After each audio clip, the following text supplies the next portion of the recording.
Quais os desafios você está enfrentando na educação dos seus filhos? Por que é tão desafiador conseguir desenvolver neles certos padrões de comportamentos que eles vão usar por toda a vida? Estou falando de autoestima, autoconfiança, responsabilidade. A responsabilidade começa cedo também. Talvez seja uma das mais reluzentes que os pais muito almejam, que os filhos já comecem organizando seus quartos, ajudando com algumas tarefas domiciliares, e isso acaba, muito pelo contrário, tornando-se alvo de queixas, senão demandas psicoterapêuticas. Então não é muito incomum nós, psicólogos, recebermos demandas de pais relacionados a esse tipo de desafio que eles enfrentam na educação desses jovens. E o pior, na grande maioria das vezes, como tentativa de educá-los de uma maneira mais imperativa, eles acabam distanciando desses filhos, fazendo com que esses filhos passem a vê-los como inimigos. Portanto, se você é um apreciador deste tipo de conteúdo, se você acredita que isso esteja acontecendo no seu lar, na sua casa, na sua família, com um vizinho, com quem você conhece, fica aqui que irei discutir esse tema. Seja muito bem-vindo, eu me chamo Hollenberg Martins, eu sou psicólogo, especialista em análise do comportamento e está começando mais um Hollenberg Cast, o seu canal de psicologia. Por aqui eu discuto diversos assuntos acerca da condição humana. Ansiedade, depressão, mudança de comportamento, inteligência emocional, procrastinação, autoestima, pânico, medo, fobias, enfim, várias coisas. Inclusive você que está assistindo aí agora, você também tem a oportunidade de vir aqui nas descrições e comentar um tema que você gostaria que eu pudesse comentar sobre ele. Logicamente, se eu não tiver competência para tal, não me sentir à vontade, vou tentar convidar alguém da área para vir discutir aqui. Olha que bacana.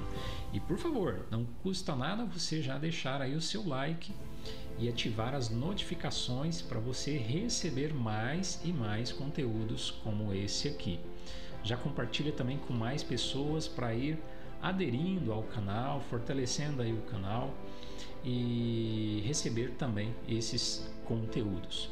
Bom, sem muitas delongas, já quero adiantar também que isso aqui não substitui nenhum programa terapêutico, tá? Isso aqui não é psicoterapia, ok? Isso aqui é um podcast, tudo bem? Então vamos lá. Bom, quais as oportunidades que os pais hoje têm para trabalhar esses comportamentos, problemas desses jovens? Não é de se estranhar que esses pais hoje, principalmente do público infantil, né, levem essas crianças até um consultório de psicologia, a despeito daqueles que ainda vão também procurar um suporte psiquiátrico. Eu ainda insisto e vou continuar insistindo muito no quanto que muitas famílias estão perdendo muito a oportunidade de conhecer um trabalho de orientação de pais. E por que eu insisto? Porque muitos pais acreditam que estão atuando de uma forma na educação dos filhos para enfraquecer um comportamento que eles acreditam ser indesejado. Na verdade, eles estão atuando e enfraquecendo comportamentos que eles vão cobrar horas mais tarde na vida deste jovem adulto. Se você não entendeu, volto a repetir. Hoje é muito comum perceberem os pais atuando na educação dos filhos, enfraquecendo o comportamento nos filhos deles, acreditando que estão enfraquecendo comportamentos indesejados e, na verdade, estão enfraquecendo comportamentos que eles mesmos vão esperar que os filhos assim se comportem horas mais tarde no futuro deles. Por que isso ocorre? Por falta de informação, falta de conhecimento. Então hoje, ainda, logicamente, existem muitos consultórios de psicologia que vão receber crianças e adolescentes, assim como adultos, idosos, etc, etc e tal. Talvez isso seja até cômodo para muitos pais. Vai lá e deixa a criança, resolva ela ir para mim, conserta ela para mim, que eu vou ali trocar o pneu do carro, vou ali esmaltar minhas unhas, vou ali buscar o outro filho na escola. Opa, calma,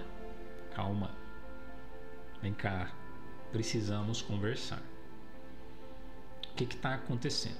Então, vamos esclarecer isso de vez?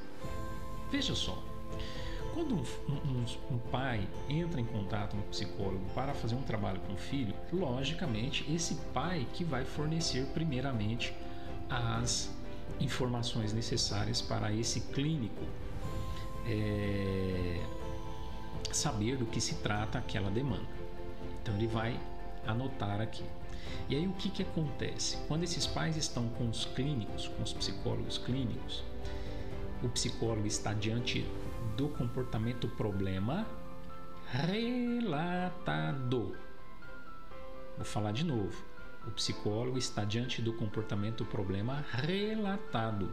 Ele não está vendo o comportamento problema ocorrer, porque ele já ocorreu.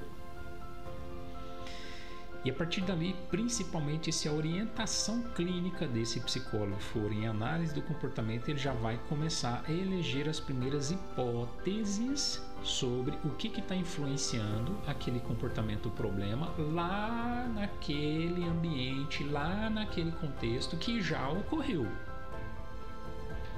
E ainda que ele receba essa criança na clínica, ele vai ter que trabalhar agora de uma forma, o psicólogo, ludicamente, para criar um contexto para ver se aquele comportamento problema da criança manifeste ali na presença dele, principalmente se for um psicoterapeuta de orientação analítico-comportamental, de base comportamental. Por que eu estou falando isso, gente? Porque depois eu posso até gravar outro podcast esclarecendo um pouco mais. Porque a psicologia tem diversas áreas de atuação. O psicólogo ele tem opções de teorias para entender o fenômeno clínico, para entender o ser humano. Então, ele pode olhar no ser humano acreditando que aquilo que ocorre com o ser humano é algo que está acontecendo dentro dele. Outro psicólogo já pode olhar que aquilo é produto do meio, enfim. Então, é isso que eu estou me referindo. Tem as linhas psicoterapêuticas. Então, a partir disso, esse psicólogo clínico ele vai fazer ali um trabalho com a criança com a expectativa que aquele comportamento problema relatado agora ocorra na sessão. E ele vai fazer isso em algumas tentativas com brinquedos, com jogos, alguma coisa ali para ver se aquilo ocorre, para que ele possa intervir diretamente sobre o comportamento problema. Então, se a gente for parar para pensar, o psicólogo clínico ele tem um tempo relativamente muito insignificante da semana que uma criança tem perante aos pais dela. Logicamente, esses pais melhor instrumentalizados, eles teriam condições melhor de entender o que de fato colabora para a ocorrência de um determinado comportamento desejado. Vou repetir, esses pais melhor instruídos, instrumentalizados, vou explicar isso, eles teriam mais condições de intervir sobre as variáveis que influenciam a ocorrência de um comportamento que eles tanto almejam. Espero que tenha ficado claro para você. Esses pais eles precisam saber como está o nível de relacionamento entre eles e essas crianças. Que percepção que os filhos têm deles. Isso aqui é um exemplo bem simples. Às vezes, uma criança tem mais facilidade para fazer um pedido para um dos pais do que para outro. Então, isso já significa alguma coisa. Às vezes, um dos pais é o mais preterido da criança. Isso também quer dizer uma coisa. A criança, quando vai pedir socorro, ela pede a um dos pais. A criança, quando ela faz algo inadvertidamente errado, ela vai sentir, ela vai demonstrar sentimentos mais excêntricos, a ponto de denunciar que aquilo que ela fez pode não ser tão significante a ponto do que pode vir a acontecer com ela a partir das consequências que um dos pais podem aplicar nela. Então, é muito importante esses pais saberem o que de fato colabora para a ocorrência de um comportamento desejado, o que colabora para a ocorrência de um comportamento indesejado. Esses tempos atrás eu dei um exemplo em um dos vídeos que eu tenho nas minhas redes sociais, de uma situação que eu estava na minha cidade e passou por mim uma senhora com uma criança. E quando a criancinha passou por mim, presta bem atenção nessa história. Quando a criança passou por mim com a avó, segurando na mão da avó, a criança falou o seguinte: olha, vovó, a pulseirinha que eu roubei da Maria Clara. Algo do tipo. Quando ela falou aquilo, eu estava com os meus filhos, eu fiquei atento. Falei, lá vem. Então veja bem, não demorou muito para que a avó consequenciasse aquele relato da menina com muitas represálias, enfáticas represálias. Eu escutei ainda distanciando ali. Que coisa feia, que absurdo, como você pode me contar uma coisa dessas? Não sei mais o que. E falou poucas e boas para essa criança. Você que está me assistindo, é com muita probabilidade que você também chegou à conclusão que essa avó fez isso na tentativa de enfraquecer qual comportamento? Acredito eu que você deve estar pensando que é o comportamento de ter pegado coisas de outras pessoas, o que fala de roubar, né? Pois bem, ledo engano, porque o comportamento de roubar já tinha ocorrido e a avó estava diante de outro comportamento. Qual? O comportamento de relatar, falar a verdade. E tão logo que a criança falou a verdade, como que a avó consequenciou esses comportamentos dessa garota? Com muitas represálias. A tendência é que ocorra o que com esse comportamento de falar a verdade? Bom, eu espero que você sabe somar quanto é 2 mais 2, né?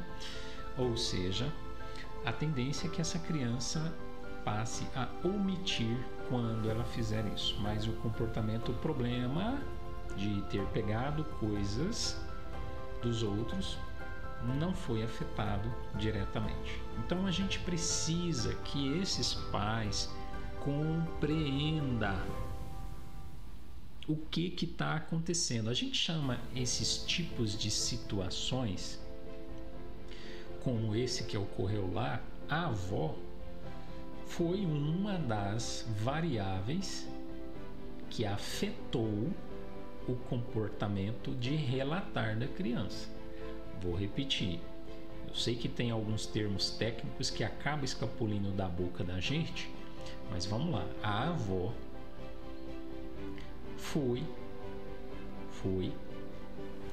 uma das variáveis que afetou o comportamento da criança relatar, dizer a verdade.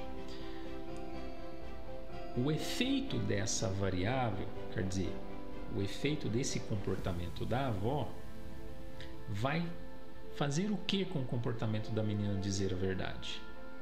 Enfraquecer, diminuir. A tendência é que a menina passe a esconder. Logo, que participação que essa avó está tendo nisso? Pega lá, matemática, 2 mais 2 é quanto? Então, pois bem, gente, são muitos, mas muitos. Não estou exagerando, não. São muitos comportamentos que os pais pecam simplesmente por desconhecer uma metodologia, simplesmente por querer que um profissional meramente resolva o problema do filho dele. Não, você tem que ir lá, você tem que ir lá, você tem que ir lá e sentar. Olha, aconteceu isso. O que será que está acontecendo? Por que isso ocorre? Eu preciso entender, porque o psicólogo não vai para dentro da casa da família. Entende o quão importante e necessário é as famílias compreenderem mais esse trabalho de orientação de pais. Portanto, é muito rico os pais buscarem esse tipo de trabalho também no mercado. Isso está crescendo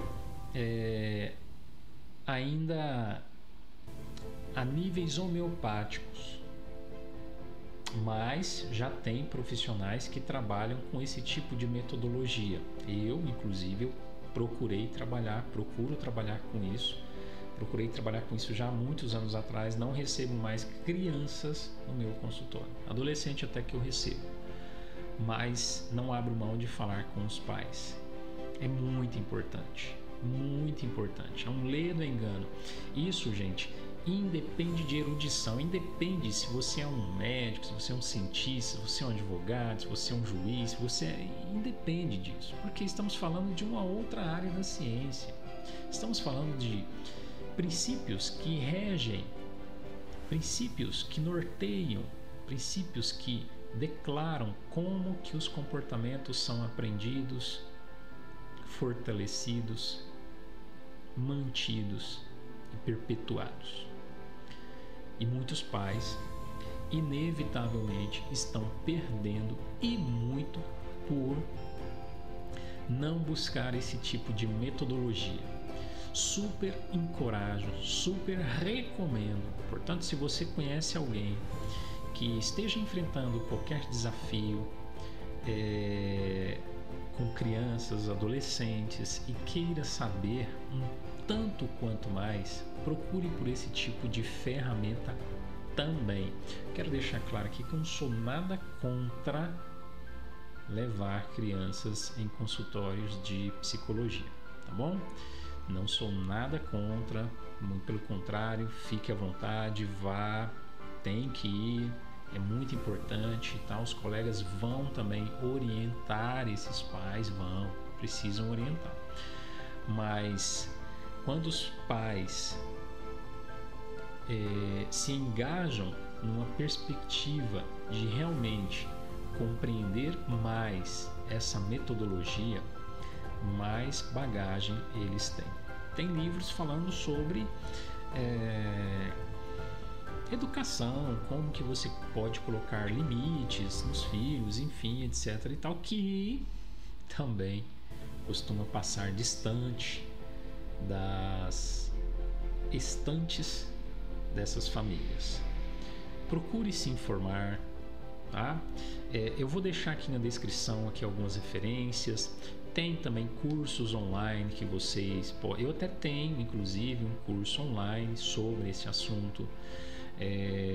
Então, eu quero esclarecer aqui que hoje esse trabalho de orientação de pais, ao meu ver, ele é tanto quanto valioso como o atendimento clínico, tá?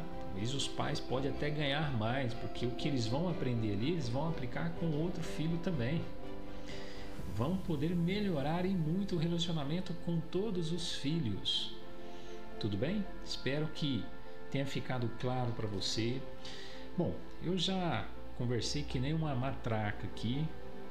Espero que você tenha apreciado esse podcast. Como eu disse, curta, comente, compartilhe com mais pessoas para ajudar aí a fortalecer o canal. Já vai seguindo, ative aí as notificações para você ser informado quando sair novos episódios. Se tem algum assunto que você gostaria que fosse discutido à luz de uma teoria comportamental como essa, comenta aí nas descrições que será um prazer aí. Brevemente sairão novos episódios. E eu vou ficando por aqui, me despedindo. Deixo aqui o meu abraço. Se ficou alguma dúvida, comente aqui também. Tem as minhas redes sociais e o meu site. Você também pode buscar por mais conteúdos, www.hollenbergmartins.com.br. É isso aí, valeu, até a próxima!